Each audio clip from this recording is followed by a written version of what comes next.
According to the stock market community, 3M company with the stock ticker MMM should be in your portfolio if you are dedicated dividend investor, because according to the stock market community, this company is one of the best investments that you can find out there, okay?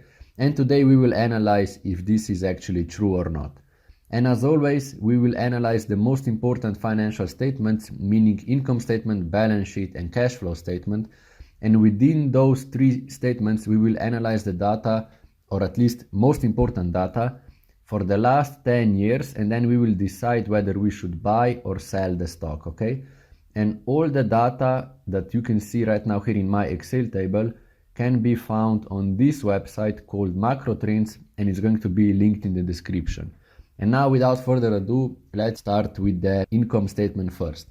In income statement, bro, total revenue and gross profit were mostly good at the beginning, and then they unfortunately started falling quite massively. As you can see, in a few years from 2021 to the last year, they were falling constantly, which is a bad sign. So of course we mark that as a sell. And then gross profit margin, as you can see here in the chart and also in the table, is probably one of the good things about the income statement of this company, because it was through all of the 10 years higher than preferable 40%. And then we come to the operating income and net income, which also looked quite promising. However, in the last year, bro, they were always in negative numbers, which is completely terrible, because we want to invest in companies that are constantly growing and not falling. And net income margin was also quite solid, and it was being just slightly below 20%, which is a bit unfortunate. And then it started to fall massively in the last year, which is of course a bad sign, okay? So overall, bro, income statement should be marked based on the data as a sell. And now let us proceed with the balance sheet. And long-term debt in the balance sheet was firstly rising, and now it's being reduced in the last few years, which is also a good sign. So of course this is going to be a buy. And then retained earnings are also growing through the all 10 years, which is an amazing sign, bro, except in the last year when they were falling. And the growth in the retained earnings means that the company is investing more and more money into itself instead of paying it to the dividends or maybe to the shareholders as part of their shares. You know, it's quite logical. And then a return on equity was also quite good through the all years, except, bro, here in the last year when it fell massively. Because preferably, as you can see in the table, we want to have a return on equity more than 10%. In the last years, bro, it was around 30, 40, even 50, and then it suddenly started to fall, which is a terrible sign, bro. And then debt to equity ratio was also only in the first year around 50%, which is absolutely preferable. And then it started rising so hard, bro. Look around, look, in the last year, 269%, which is well above, bro, well above 50%. And as you can see also, overall balance sheet is marked as a sell. And now we come to the last financial statement, which is cash flow statement.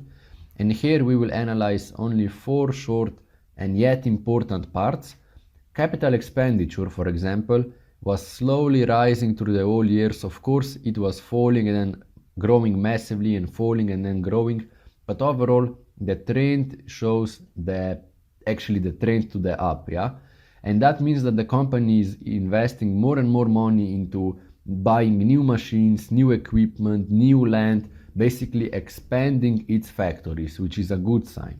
And another good sign is also the stock dividend payments, which, as you can see here, are growing through the whole years, except not that fast right now in the last 4 or 5 years, but still it's growing slowly and slowly, which is of course an amazing sign, okay? And now we come to the P/E ratio, which is also lower than the P/E ratio, or at least average P/E ratio from the competitors. And here you can see that I wrote all of the P/E ratios from the top 8 competitors of the 3M company, and their average is around 21%, which is, around 21, sorry, which is of course higher than preferable 15, which is quite good because that means that all of those stocks are overvalued. And the only unfortunate thing is that the P/E ratio from 3M company is negative. And still, bro, when we see intrinsic value, it's also for around how much? $35 below the fair value, because intrinsic value is sitting around $146, which means that this should be the fair value according to the certain calculations based on the cash flow. And right now the stock, while I was making this video, is trading at $108, which is around $35 below the so-called fair value.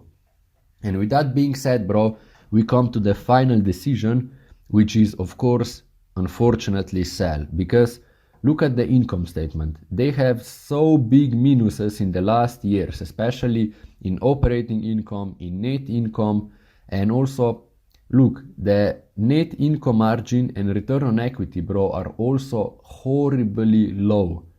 So much debt. Also, take a look at here. They have massive debt, 269%, and their P/E ratio is also negative, which should mean that according to the definition of P/E ratio, for example here with this competitor, basically here we would have to invest $22 to get $1 of profit.